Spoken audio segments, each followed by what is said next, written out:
Bonjour à tous, bienvenue dans ce nouvel épisode de Follow Me. J'ai une invitée un peu particulière aujourd'hui. Elle n'est pas créatrice de contenu, quoique elle est assez active sur les différents réseaux sociaux.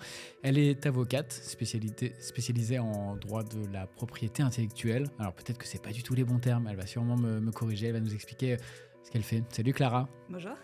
Tu vas bien ? Oui, ça va. Merci pour l'invitation. C'est ça ? Donc tu es avocate spécialisée en droit de la propriété intellectuelle, c'est bien ça. J'avais tout juste. Oui. Est-ce que tu peux juste te rapprocher un peu du micro ? Comme ça, on t'entendra encore mieux. Alors, comment on se connaît ? C'est une histoire assez simple. Il y a quelques mois, un podcast porté par une grande maison de radio française que je ne vais pas citer, je ne vais pas risquer comment on appelle ça, de la diffamation, mais un grand groupe a lancé un podcast avec un nom assez approchant du mien, sur la même thématique, donc qui parle d'influence, de creator economy, avec une approche qui est certes différente, mais qui parle quand même du même sujet, avec un nom très très approchant. Donc ce qui m'a passablement échaudé, comme on dit. J'ai du coup eu à m'entretenir avec toi, Clara, pour te demander conseil. On pourra peut-être en reparler juste après, voir quelle suite j'ai décidé de donner à cette histoire. Mais je me suis rendu compte à ce moment-là que, effectivement, en tant que créateur de contenu indépendant, on n'avait pas forcément les bons réflexes, ni la bonne façon de faire pour protéger ses contenus, son nom, sa marque, tout simplement. Parce que voilà, on est un peu tout feu tout flamme, on se lance tout seul, on y va, on fonce. Mais c'est vrai que quand on commence à grandir, à grossir, un peu comme les médias traditionnels, comme n'importe quelle autre entreprise, on peut être confronté à ce type de sujets liés à la propriété intellectuelle. Donc c'est un peu ces sujets, c'est complètement ces sujets que nous allons aborder ensemble, Clara. Avant peut-être de rentrer dans le dur, est-ce que tu peux nous donner, dire deux mots sur ton parcours et pourquoi tu t'es spécialisée dans ce secteur ? Oui. Alors donc oui, effectivement, donc je suis avocate en droit de la propriété intellectuelle, donc à Paris depuis 2015. Mes clients sont principalement constitués d'entrepreneurs, d'artistes, de créateurs, quels qu'ils soient, donc de contenu, de créateurs dans la mode, dans le design, etc. Et je les accompagne pour protéger et à défendre également leurs marques, leurs créations et puis l'ensemble de leurs innovations. Pourquoi je suis avocate en droit de la propriété intellectuelle ? C'est une bonne question. En gros, j'ai fait du droit post-bac, un peu sans savoir nécessairement ce que je souhaitais faire. Et j'ai toujours évolué dans un secteur assez culturel. Dans ma famille, ils travaillent tous dans la musique, dans le cinéma, dans l'architecture, etc. J'ai toujours évolué, on va dire, dans ces secteurs-là. Et c'est un peu naturellement, pendant mes études de droit, que je me suis dit que je pouvais concilier ce que je connais, ce que j'apprécie, parce que j'aime beaucoup le cinéma, j'aime l'art, j'aime la musique, j'aime la mode, etc., avec ce que je savais faire, qui est le juridique. Et effectivement, c'est passionnant parce que j'accompagne vraiment des gens de tout secteur, de tout domaine, et pour vraiment les accompagner, et en tout cas les aider à protéger au mieux le cœur de leur business, on va dire. Donc, voilà. Et beaucoup de créateurs de contenu, ou est-ce que c'est nouveau pour toi, ce type de clientèle, entre guillemets ? Alors, non, pas nécessairement, parce que la création de contenu, il y en a partout, on va dire. Donc, soit des créateurs de contenu qui le font de manière professionnelle, et c'est, on va dire, l'essence même de leur activité. Mais après, dans tout secteur, finalement, il y a de la création de contenu. Si on vend, par exemple, des vêtements, on est amené à faire de la création de contenu aussi. Si on fait de la musique, on fait bien entendu de la création de contenu aussi. Donc, en fait, vraiment partout, dans toute discipline, il y a de la création de contenu. Après, effectivement, tous les créateurs de contenu qui se sont notamment fait connaître par le biais des réseaux sociaux, etc., ça, c'est quelque chose qui est un peu plus neuf. Je pense que j'ai réussi petit à petit à développer ce type de clientèle en étant moi-même aussi sur les réseaux sociaux. Et puis c'est vrai qu'il y a tout un écosystème. Il faut comprendre aussi quel est cet écosystème, comment ça fonctionne, etc. Donc voilà, donc ça s'est fait naturellement. Mais mes clients ne se réduisent pas uniquement à des créateurs de contenu. Ça touche vraiment tout secteur et c'est ce qui est vraiment enrichissant.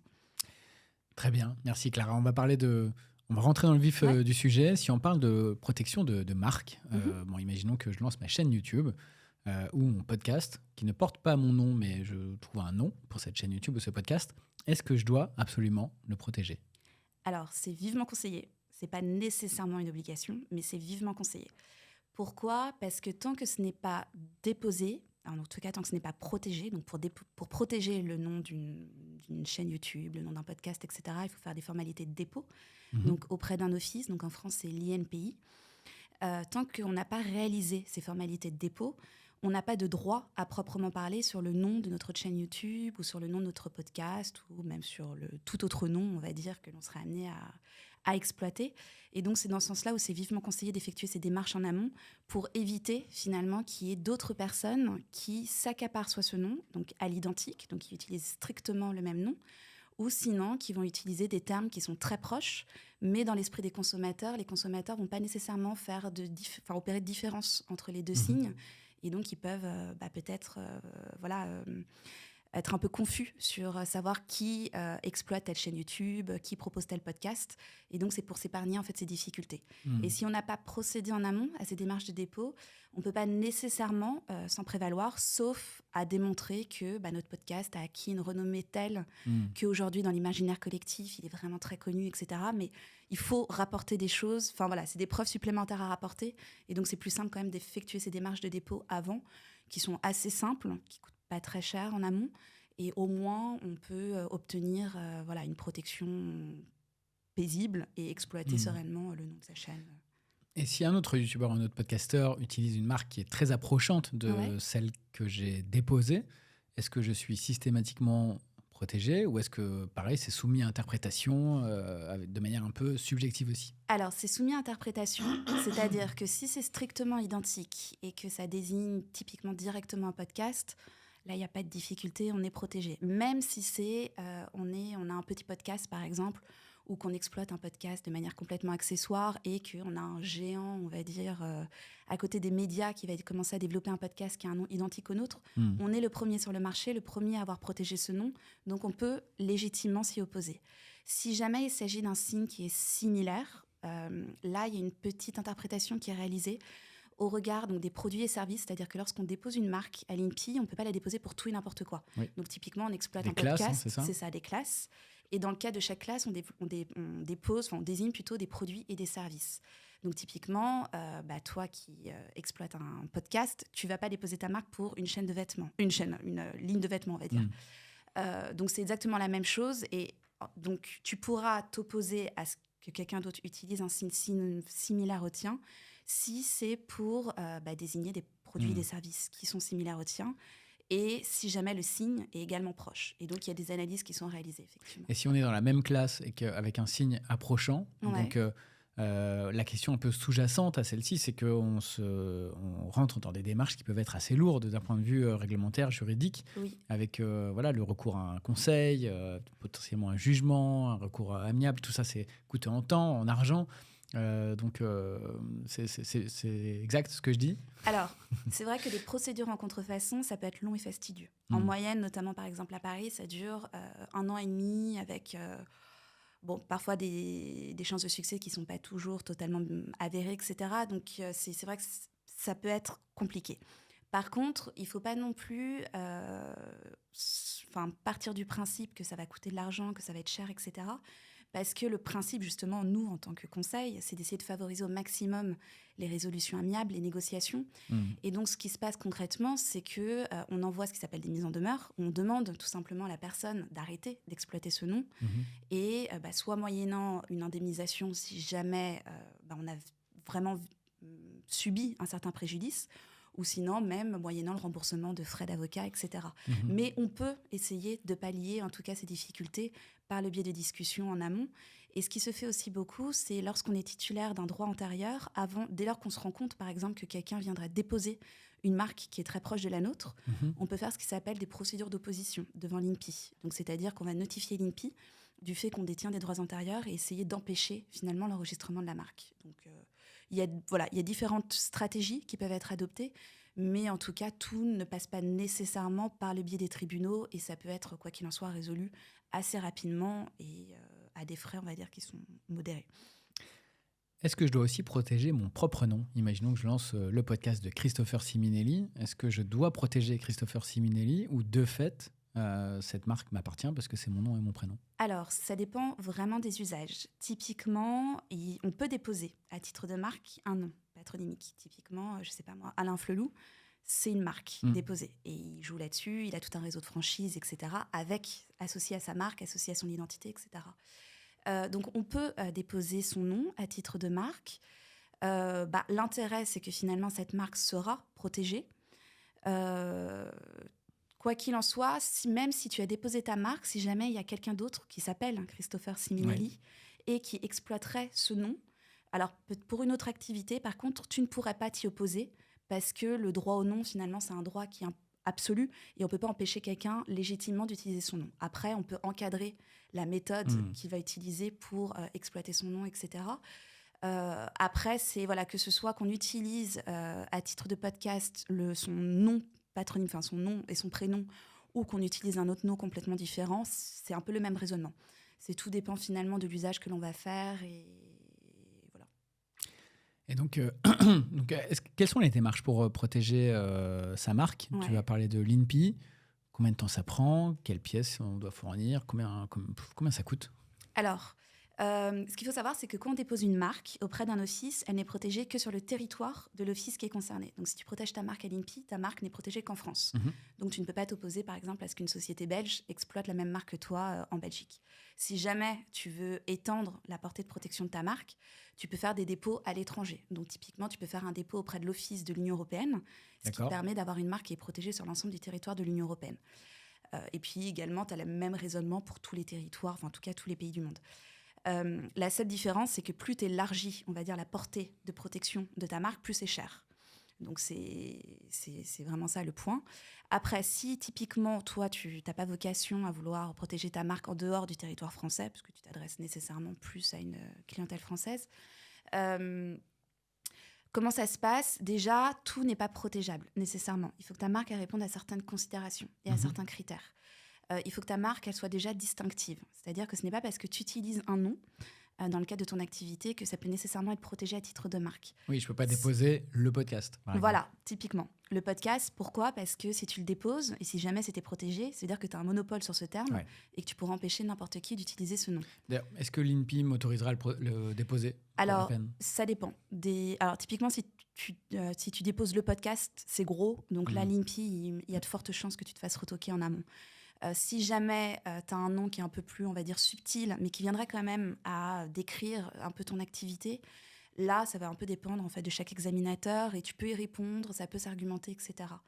Après, donc il faut vraiment que ton nom il soit arbitraire. Ça, c'est un point qui est extrêmement important. J'ai beaucoup de clients, moi, comme ça, qui ont déposé des marques où leur marque n'est pas nécessairement très distinctive, donc elle est assez descriptive de leur activité. Ils ont pu la protéger, mais la seule difficulté, c'est que lorsqu'ils ont des concurrents qui utilisent un terme qui est similaire, finalement, ils peuvent difficilement la revendiquer parce que c'est compliqué, en fait, d'empêcher des concurrents d'utiliser un terme qui est très générique. On n'a pas parlé des coûts. Et donc, pour les coûts, la taxe de base de l'INPI, c'est de 190 € de TTC pour une classe. Et après, il faut désigner plusieurs classes. Et après, c'est de 40 € par classe complémentaire. Donc, La remarque que je m'étais faite quand j'ai déposé un ou deux noms de podcasts suite à notre discussion, j'ai l'impression que les classes n'étaient pas forcément adaptées à des activités contemporaines. J'ai l'impression que c'était quand même des classes qui correspondaient à des vieux métiers, des vieux secteurs d'activité, notamment sur le digital, tous les métiers liés à l'Internet. C'est quoi les bonnes classes ? Alors, pour un podcast, c'est quoi la classe ? Pour un podcast, il me semble que c'est la classe 41 et 42. Portail Internet, un truc comme ça, la 35, oui. En fait, il faut que tu te connectes sur le site de l'INPI. Tu as le portail INPI. Après, en fait... il me semble que la classe, c'était... La classe dans laquelle on doit enregistrer la marque, c'est pas un site d'information et portail internet ou service de télécommunication. C'est pas un truc comme ça ? Alors, en fait, il faut que tu désignes des services qui sont vraiment propres à ton activité. D'accord. L'INPI de base va te proposer des services qui sont assez larges, télécommunication, communication, publicité et compagnie. Il faut vraiment cibler des services qui sont très proches. Et non, aujourd'hui, il y a des services qui sont vraiment adaptés. il y a ce qui s'appelle la classification de Nice. La classification de Nice, en fait, c'est une classification qui a été mise en place par l'Office mondial de la propriété intellectuelle, qui définit tous les services et qui sont les produits et services et qui sont régulièrement mis à jour. Et tu vois, typiquement, je ne sais plus, c'était cet été, ils sont attardés sur tout ce qui est les problématiques de NFT. Donc, comment déposer des marques pour désigner des NFT. Donc, ils sont quand même... ils mettent régulièrement les classes à jour. Tu crées une nouvelle classe ou Non, c'est dans la classe. des classes existantes? C'est dans la classe. Et en fait, c'est des services qui sont précisés. Après, c'est à toi de faire ton libellé. Et ce qui est important, c'est que une fois que tu as déposé ta marque, que tu as payé ta taxe de dépôt, tu la payes au moment où tu déposes ta marque, tu ne peux plus modifier ta marque, ton dépôt. Donc, si jamais tu te rends compte, tu peux retirer des produits et des services, mais si jamais tu te rends compte que tu as oublié des produits et des services ou que tu as mal rédigé ton libellé, il faut redéposer une nouvelle marque. Et repayer. Voilà, et repayer. Donc, il vaut mieux, en amont, quand même, se poser un peu pour bien rédiger, on va dire, son libellé. libellé. J'ai un doute sur la question que tu vas la réponse que tu vas apporter à cette question, mais quel intérêt peut-on avoir à faire ces démarches avec une avocate? Alors, en passant par un intermédiaire, en passant par un conseil, les démarches sont, on va dire, triples. La première, c'est d'avoir une stratégie globale de dépôt de marque. Moi, j'ai pas mal de clients qui viennent me voir, qui exploitent à la fois leur marque sous la forme d'un logo, donc c'est le logo tel qu'il apparaît, mais qui savent pas nécessairement s'il faut qu'ils déposent le logo ou est-ce qu'il faut qu'ils déposent le nom, sur quel territoire déposer leur marque. En amont, par exemple, ils viennent me voir en me disant, moi, il faut que je dépose ma marque aux États-Unis, en Grande-Bretagne, en France et puis en Australie. Et finalement, en creusant un peu plus, tu te rends compte que non, ça ne mérite pas nécessairement ces dépôts. Et s'ils l'avaient fait tout seuls, ils auraient pu payer des frais qui sont énormes, qui ne sont pas nécessaires. Donc, c'est définir un peu en amont la stratégie de protection. Et également savoir, est-ce que si toi, tu es une société, est-ce que c'est ta société qui dépose la marque? Est-ce que c'est toi, à titre perso, qui est propriétaire de ta marque? Voilà, c'est toutes les stratégies en amont qui sont mises en place. C'est la première des choses. La deuxième chose, c'est d'opérer ce qui s'appelle des recherches de disponibilité. C'est de vérifier que ta marque soit bien disponible. Ce n'est pas parce que tu l'exploites qu'elle est nécessairement disponible. Peut-être que tu connais quelqu'un qui ne travaille pas nécessairement dans le domaine du podcasting, mais qui a, je ne sais pas moi, un média qui est très peu connu, mais qui utilisera un nom similaire. Et même si toi, tu as ton podcast depuis quelques années et que tu as ce nom, si cette personne est antérieure à toi, tu ne pourras pas protéger ta marque. Donc voilà, c'est d'effectuer ces recherches. Et puis par la suite, c'est effectivement tout l'accompagnement par rapport à la rédaction du libellé et puis de servir d'intermédiaire avec les NPI pour procéder à l'ensemble des démarches et d'accompagner, on va dire, le client par rapport à ces formalités administratives. Tu es consciente quand même que pour les créateurs de contenu qui souvent font ça sur leur propre denier, sur leur propre argent personnel, sans avoir même déjà publié un seul épisode de podcast ou une seule vidéo sur YouTube, d'avoir déjà engagé des frais pour déposer tout ça. Alors, j'ai bien conscience que c'est nécessaire et je l'ai bien vécu moi aussi. J'ai regretté de ne pas l'avoir déposé. Mais est-ce qu'il y a des cas quand même où c'est OK de ne pas déposer ta marque parce que ça sert pas à grand-chose. Enfin, je dis pas que ça sert pas à grand-chose, mais je sais pas, peut-être que si je lance un podcast en pur loisir, sans avoir non plus de volonté d'en faire un truc énorme, y compris pour une chaîne YouTube, je sais pas, quel est ton sentiment par rapport à ça? Est-ce que c'est OK de dire que dans ce cas-là, ça vaut peut-être pas le coup de sortir des frais pour déposer sa marque? Je suis un peu d'accord avec toi sur ce point. Typiquement... Un peu seulement. Non, mais tu vois, par exemple, moi, j'ai développé un podcast dans le cadre de mon activité qui est complètement accessoire à mon activité. Je n'ai pas protégé le nom de mon podcast à titre de marque. OK, étonnant. Je sais que je devrais le faire. Je vais la déposer tout de suite, c'est quoi? Copie conforme. Mais non, mais c'est parce que c'est complètement accessoire. Pas mal, merci. Et en fait, non, après, c'est effectivement ça. Ce sont des frais. Donc après, savoir d'un point de vue en termes de trésorerie, en termes de besoins. Si c'est l'essence même, on va dire, de ton activité, là, c'est peut-être mieux de le faire. Après, si tu développes, par exemple, plein de podcasts différents, c'est peut-être pas nécessaire de déposer chaque nom. C'est vraiment au regard, on va dire, de l'importance de ton contenu. Idem pour les créateurs de contenu d'une manière générale, ceux qui ont une chaîne YouTube, ceux qui vont beaucoup communiquer sur les réseaux sociaux, etc. Ils n'ont pas nécessairement besoin de tout déposer. À minima, il faut déposer, on va dire, la marque, entre guillemets, chapeau. Donc, je ne sais pas si on a un blog et qu'on est identifié sous ce nom, oui. Et puis après, s'il y a des déclinaisons, c'est peut-être pas nécessaire. Ça dépend vraiment du cas par cas, mais si c'est vraiment accessoire, c'est peut-être pas obligatoire. Tu as eu à traiter un cas récemment, sans donner les détails, mais qui est représentative un peu de ça, de ces sujets de protection de marque, que ce soit sur du podcast, du YouTube ou autre, que tu pourrais partager avec nous?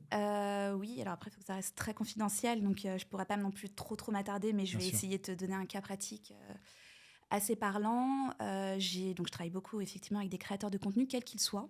Donc, que ce soit dans le domaine effectivement du podcasting, sur les réseaux sociaux, etc., mais également pour l'écrit. Et par exemple, j'ai eu quelques clients qui se sont fait connaître. Alors, c'est pas leur activité principale. Eux, ils ont une activité qui est complètement annexe. Ils fournissent des services, d'une manière générale, des prestations de conseil, mais ils se sont fait connaître sur les réseaux sociaux. Par le biais de toute la création de contenu qu'ils vont faire derrière. Donc, ils ont une newsletter, par exemple, qui est extrêmement connue, qui est suivie par, en tout cas, qui détient un grand nombre d'abonnés. Ils ont développé plusieurs types de services, etc. Et alors, j'ai 2 cas comme ça, par exemple, dont je peux te parler. La première, c'est donc une cliente qui est connue par à peu près... qui est suivie par beaucoup de monde, notamment sur LinkedIn, par je ne sais plus, 15 000 ou 20 000 personnes, quelque chose comme ça, et qui n'avait jamais nécessairement déposé sa marque. Mais elle est connue sous ce nom. Et on a procédé à des démarches de dépôt et on s'est rendu compte que finalement, sa marque était déjà utilisée. Ah oui. Dans un secteur qui est différent.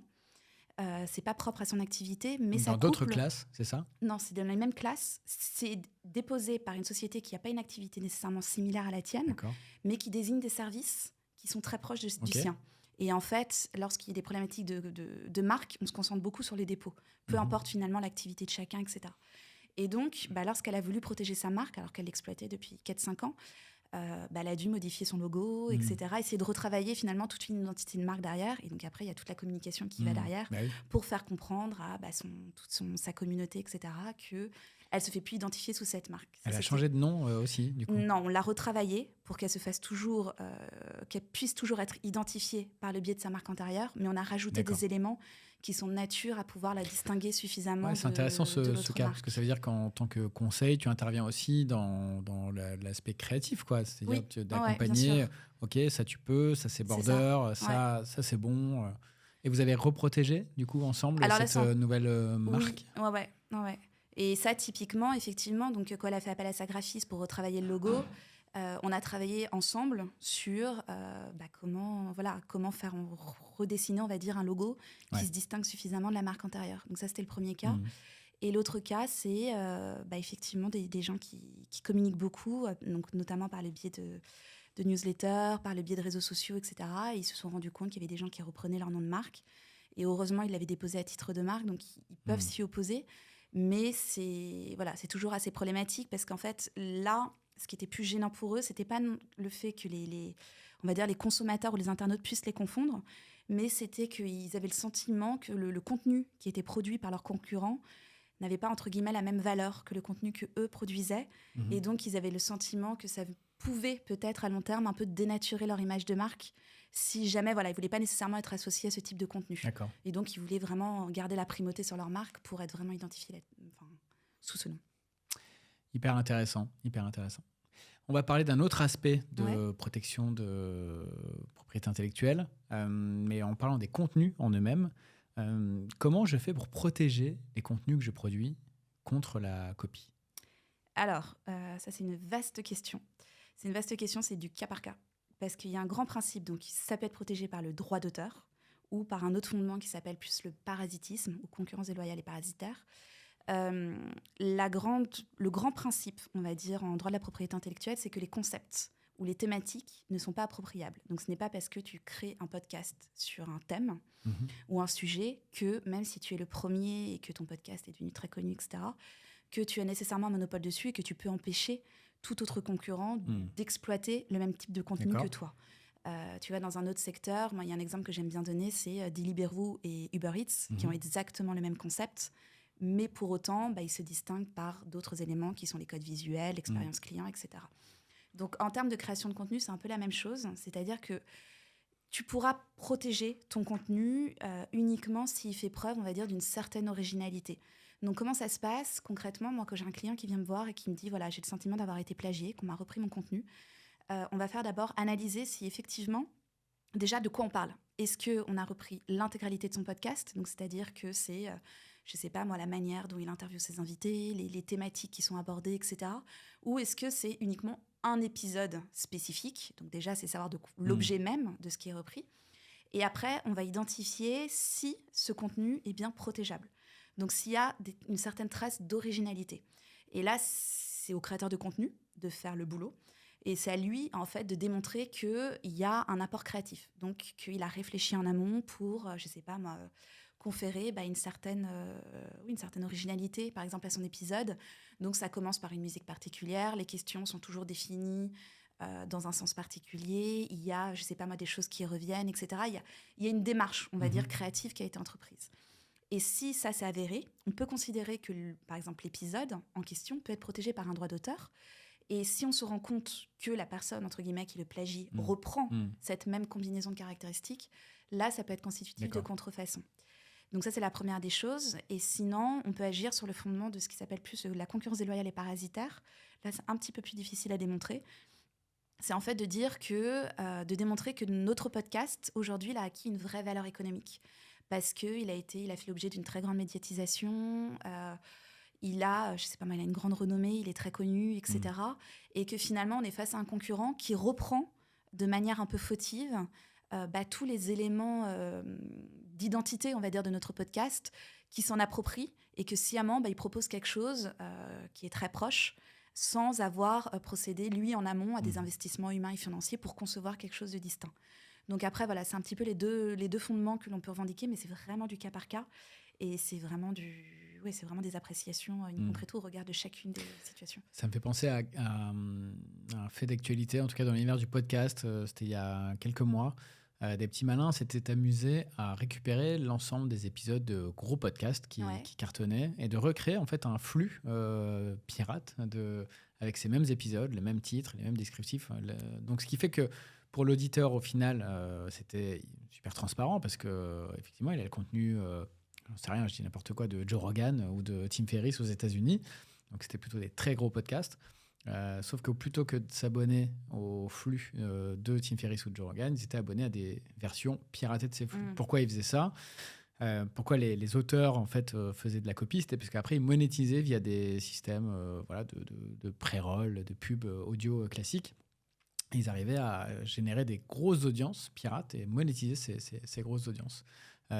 J'ai pas d'exemple en tête sur des cas similaires pour la France, mais quels sont les recours dans ces cas de figure? Parce que j'imagine que ça va être très compliqué quand même de remonter à la source du propriétaire d'un podcast. Alors certes, on a l'adresse email du contact qui est dans le flux RSS du podcast, mais contrairement à une chaîne YouTube où c'est hébergé sur YouTube, on peut remonter à un login, etc., un utilisateur. Sur le podcast, c'est quand même un peu plus compliqué. Comment alors, ça marche? Là, par rapport au cas dont tu m'as parlé, moi, mon premier sens, en tout cas, ces agissements, ils auraient pu s'apparenter à ce qui s'appelle du parasitisme. Donc, l'exemple que je te donnais tout à l'heure, où c'est vraiment, ils tirent profit, on va dire, de la notoriété de ces podcasts pour, eux, percevoir de l'argent à moindre frais.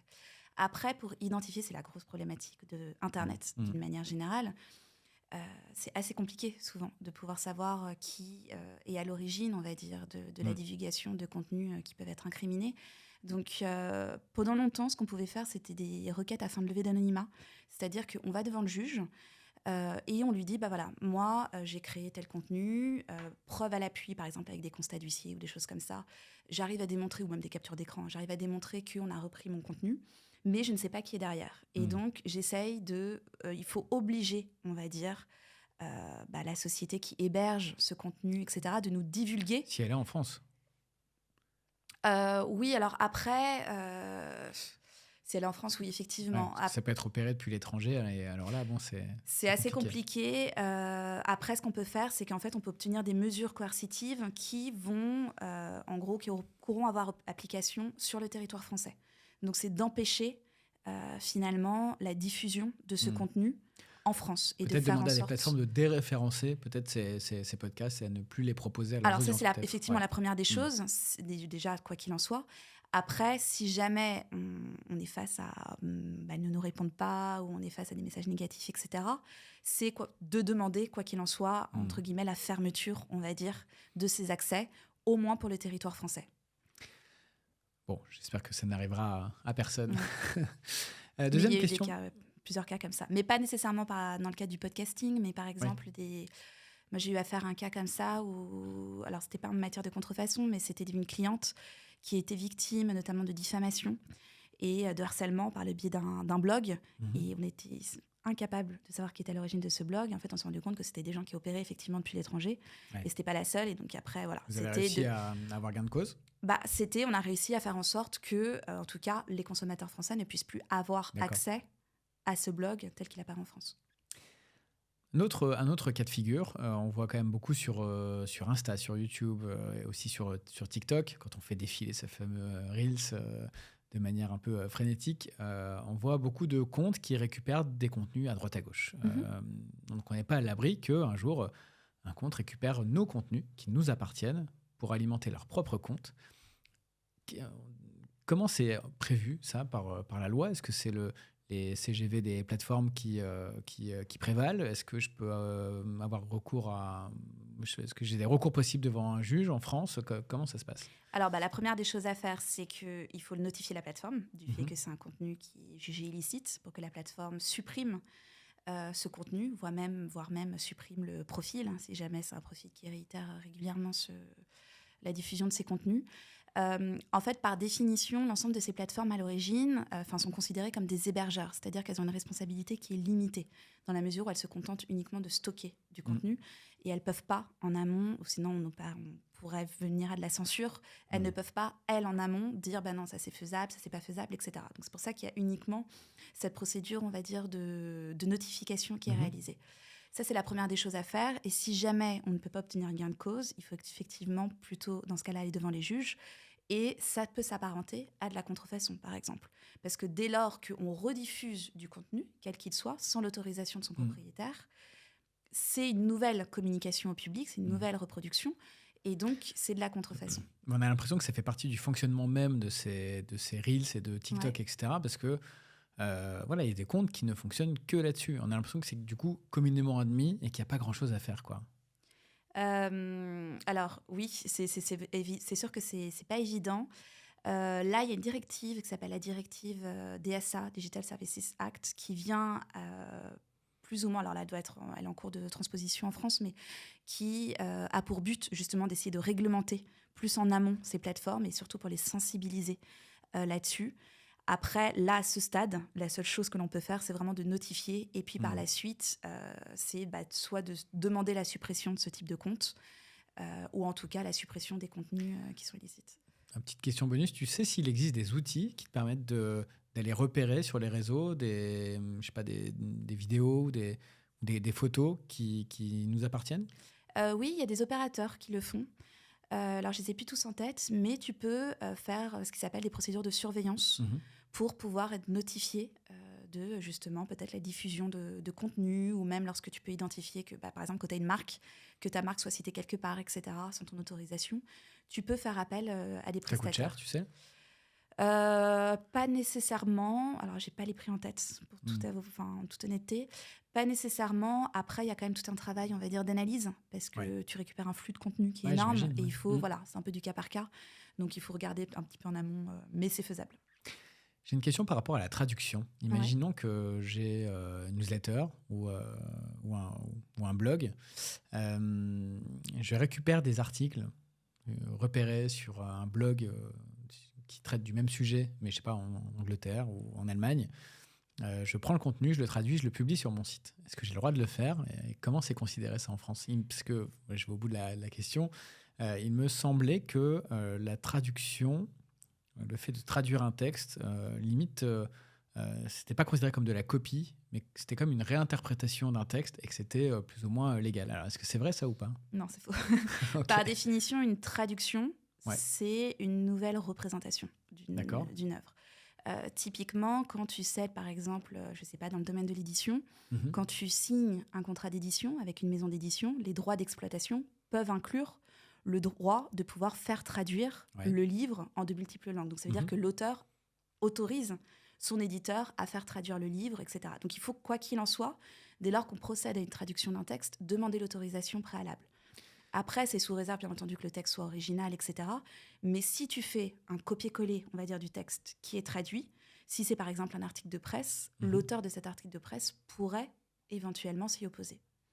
La chose qui pourrait être envisageable, c'est si tu procèdes à ce qui s'appelle un lien hypertexte. Donc, c'est-à-dire que si tu fais référence à un article, aux références au contenu de cet article, même si c'est traduit, tu vois, tu l'écris en langue française, et par le biais d'un lien hypertexte, donc c'est-à-dire un lien sur lequel l'internaute va cliquer, tu renvoies à l'article original.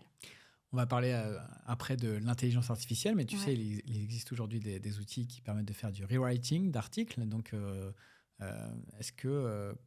comment c'est encadré là, par rapport à ce que tu viens de me dire? Je prends un article, même français, dans l'absolu, je le fais réécrire et je le publie sur mon blog ou dans ma newsletter. Est-ce que j'ai le droit de faire ça? Alors, l'intelligence artificielle, aujourd'hui, ça fait quand même beaucoup parler. Parce je te confirme. Voilà, en termes d'atteinte, effectivement, en termes de protection, de titularité, etc., qui détient des droits sur des œuvres qui sont créées par le biais de l'intelligence artificielle, etc. En fait, par le biais de l'intelligence artificielle, le raisonnement va être exactement le même que si tu n'étais pas passé par, on va dire, ce logiciel ou par une plateforme qui va te permettre de générer ce texte. C'est-à-dire qu'on va partir du produit initial, donc qui est le texte d'origine, et on va le comparer avec toi, le texte que tu as pu obtenir par le biais de cette plateforme. Et donc, après, on va regarder si le texte d'origine, il a une certaine originalité, si c'est un texte littéraire, etc. Et on va revoir si toi, dans le contenu que tu as pu créer par le biais de cette intelligence artificielle, on retrouve tous les traits d'originalité du texte premier. Donc, c'est vraiment finalement que tu passes par le biais de l'intelligence artificielle ou que ce soit toi, avec tes mains, qui écrive un nouveau texte, mais qui s'inspire fortement du premier texte.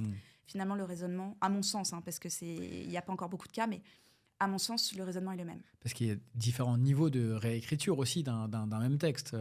Il peut y avoir une réécriture au mot près ou une réécriture un peu plus généraliste, un peu plus générale, qui serait un peu plus compliquée à repérer, à identifier, j'imagine.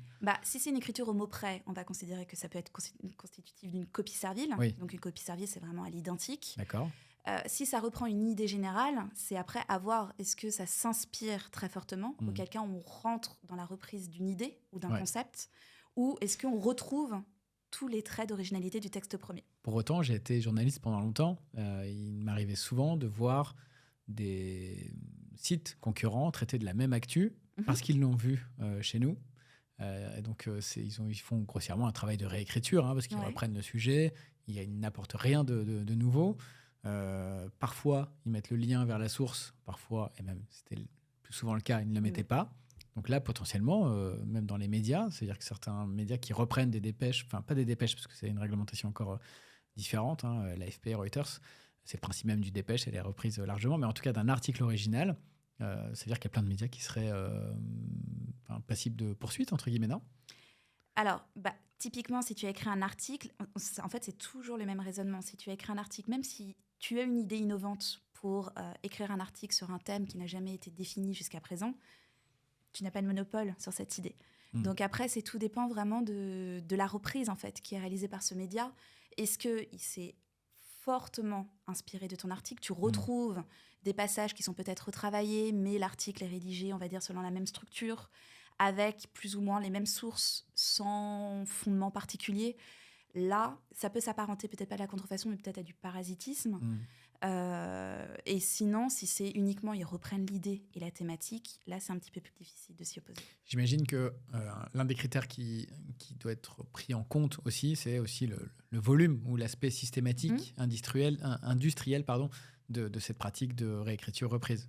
Ça, effectivement, ça fait partie du faisceau d'indices qui peut effectivement être pris en considération. Alors, je suis invité dans un podcast ou par un YouTuber sur sa chaîne. Est-ce que je peux exploiter librement les extraits des passages dans lesquels j'interviens, que ce soit en vidéo ou en audio? Est-ce que ces extraits m'appartiennent? Alors, peut-être pas, je pense pas. À mon sens... Est-ce que je peux les utiliser? Après tout, c'est quand même moi qui parle, c'est moi qu'on voit.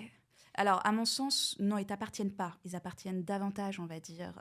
Là, tu vois, typiquement, notre interview, c'est pas un interview qui m'appartient, c'est un interview qui est produit par Orso Media, etc. Donc, c'est ta propriété, on va dire.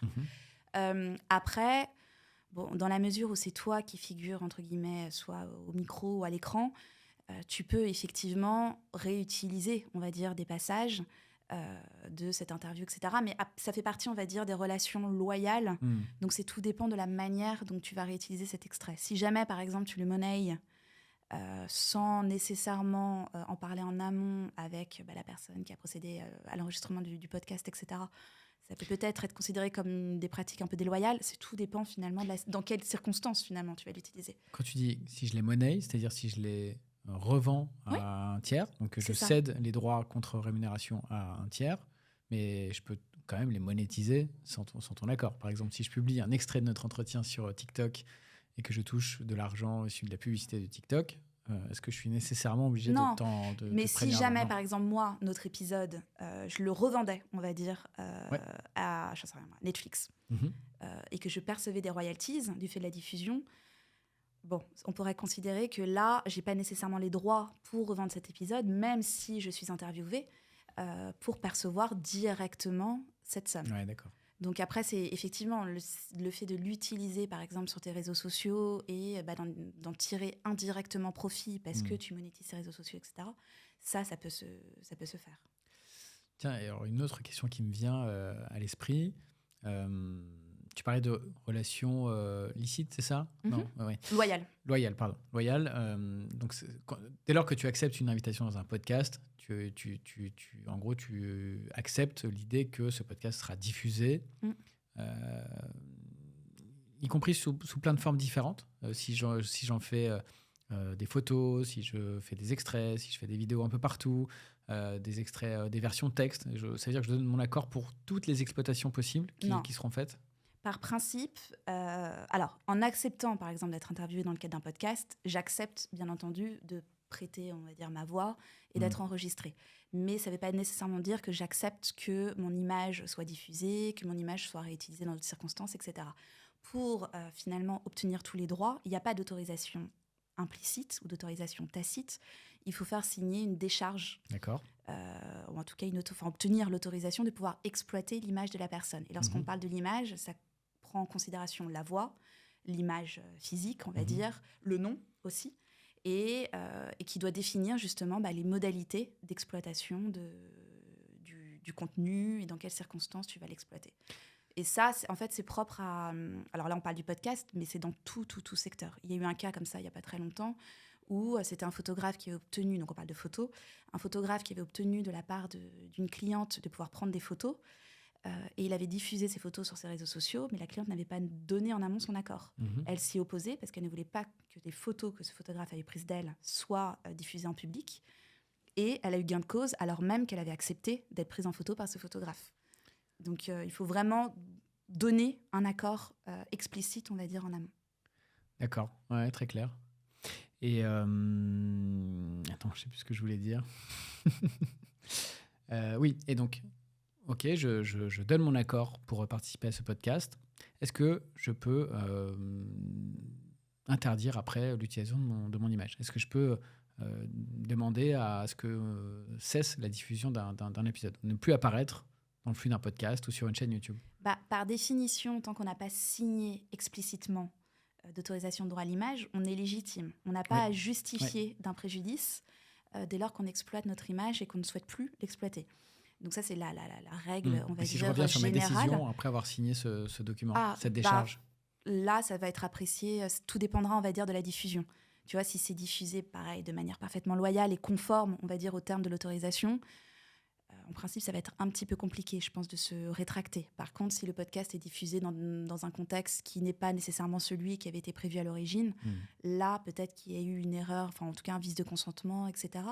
Mais après, les tribunaux, ils sont quand même un peu plus flexibles par rapport à ça. C'est-à-dire qu'ils prennent en compte quand même tout le contexte général. Donc, s'il y a des échanges d'emails qui montrent que la personne était quand même informée du fait que, elle allait être... photographiée, que le podcast allait être diffusé sur telle ou telle plateforme, etc. Bon, on peut considérer que tacitement, elle avait accepté. Mais pour éviter toute difficulté, il vaut mieux quand même obtenir cette autorisation. Il n'y a pas un droit à l'oubli aussi, de la part, par exemple, de toi, si tu décides dans 3 semaines non, finalement, je ne veux plus figurer dans ton flux d'épisodes, ni sur ta chaîne YouTube. au nom du droit à l'oubli, tu pourrais pas me demander de supprimer ? Alors, le droit à l'oubli existe, effectivement, mais d'un côté, le droit à l'oubli n'est pas, on va dire, absolu. D'accord. C'est-à-dire que d'un côté, tu as le droit à l'oubli, mais de l'autre côté, tu as le droit à l'information, le droit à la liberté d'expression, etc. Donc, en fait, pour justifier d'un droit à l'oubli, il faut quand même démontrer quelque chose. Donc, soit que cet épisode est particulièrement nuisible, ou que ça ternit mon image, etc. Et voilà, il faut quand même D'accord. démontrer de cette volonté de pouvoir, en tout cas, de supprimer cet épisode. Tiens, petite question aussi. On a en France le droit de citation, tu diras Ouais. si je me trompe, ce qui fait qu'on peut récupérer un bout de contenu qui existe par ailleurs pour venir alimenter mes propres contenus. Par exemple, utiliser ici l'extrait d'une interview que tu aurais donnée dans une radio ou sur une chaîne de télévision. Tu me dis si je me trompe. Comment fonctionne ce droit de citation ? Alors, c'est une exception légale qui s'appelle l'exception de courte citation. Mhm. Et en fait, le principe, c'est qu'on a le droit de citer un extrait d'une œuvre protégée par un droit d'auteur.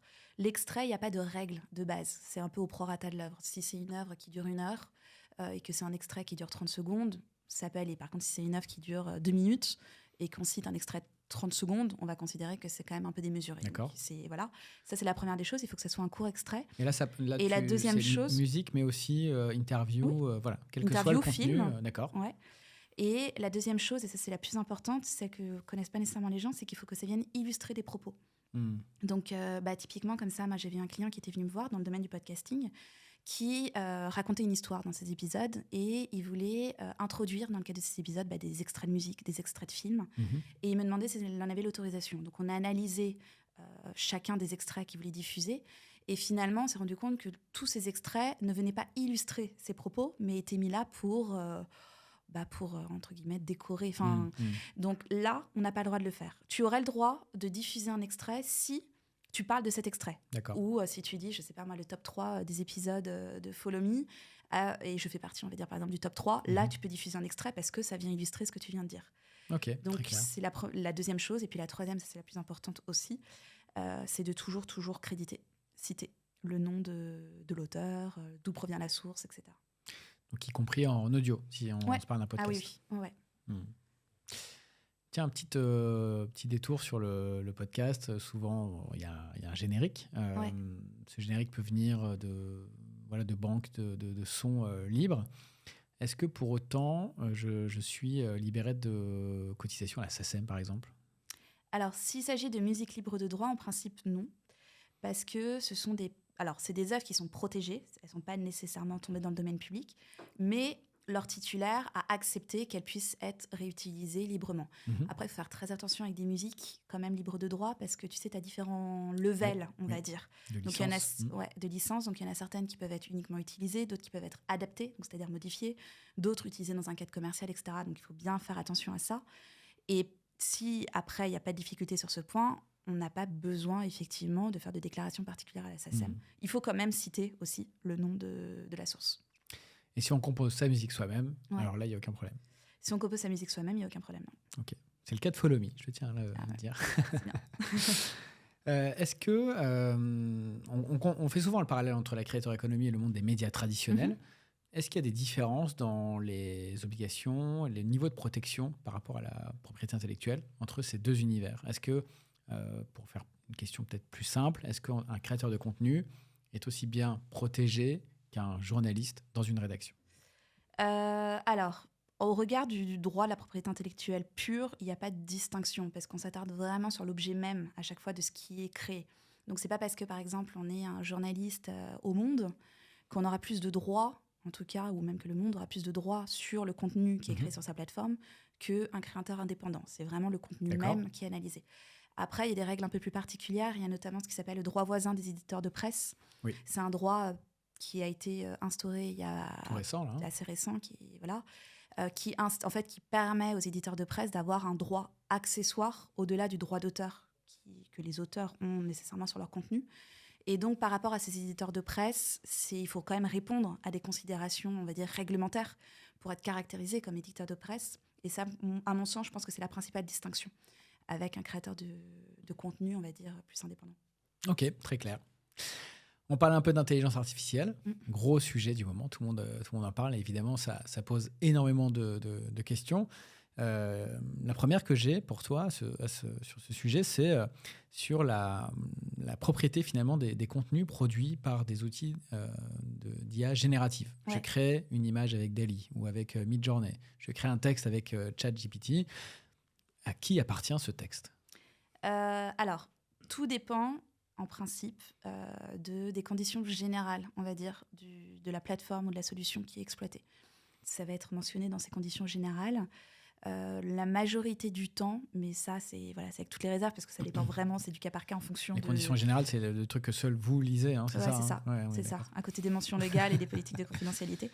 Et en fait, ce qui définissent qui détient des droits sur les œuvres et dans quel contexte on a le droit de les exploiter. Est-ce qu'on peut les exploiter dans un cadre commercial ou uniquement dans un cadre, on va dire, de loisirs.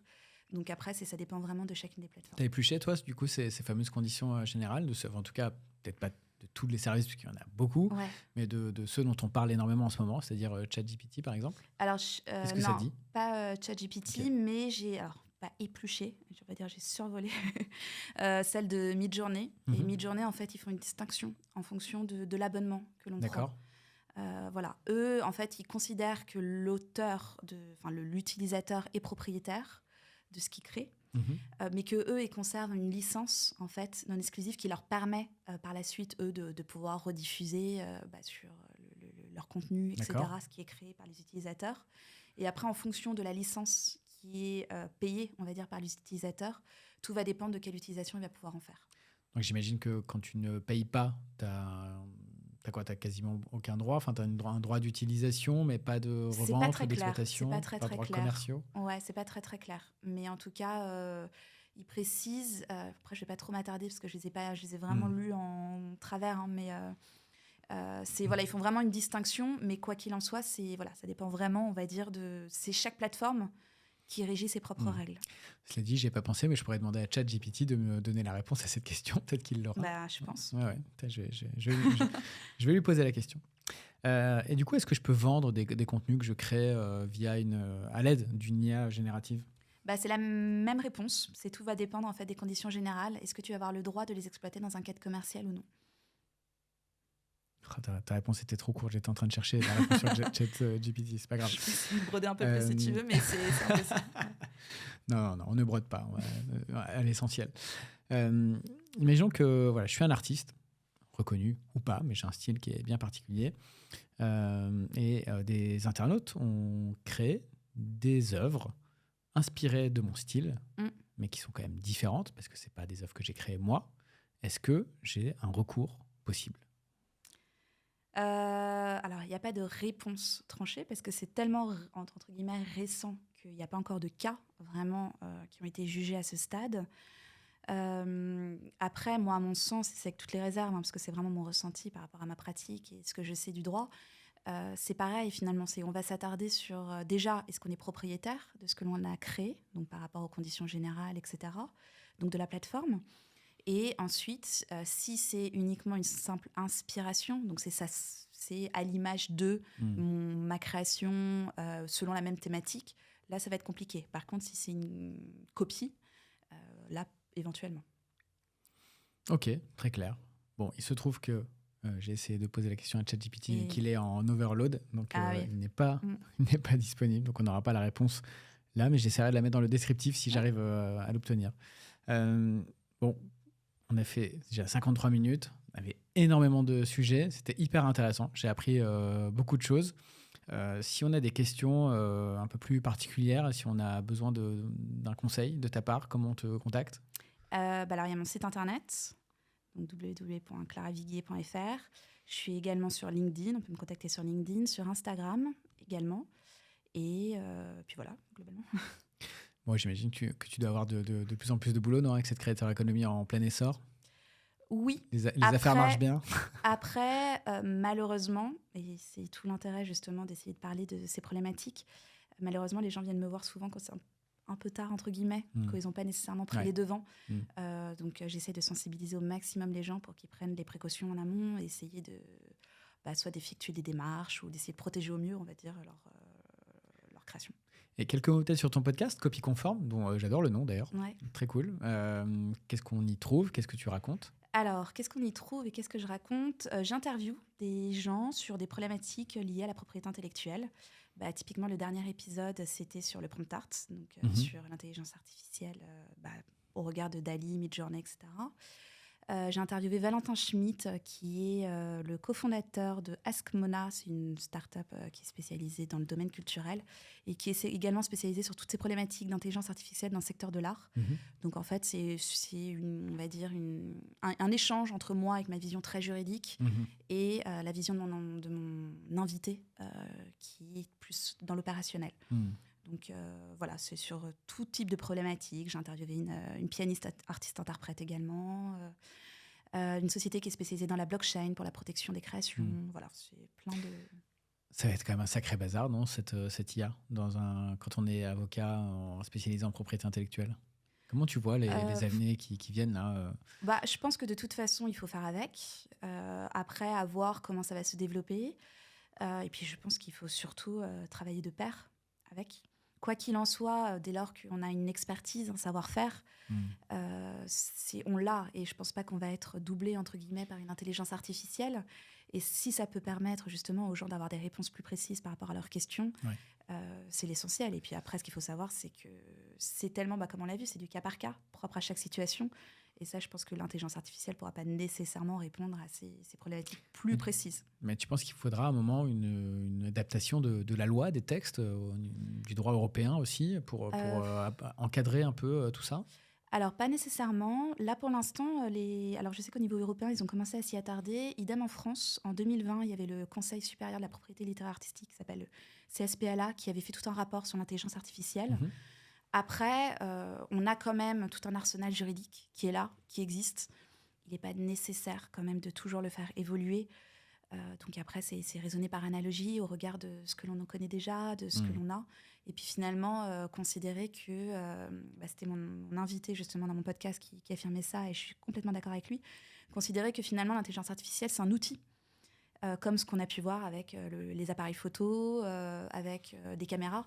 Et donc, ça transcende pas nécessairement le droit, parce que c'est quelque chose qui permet d'aider à créer quelque chose, mais on reste quand même le créateur d'une œuvre.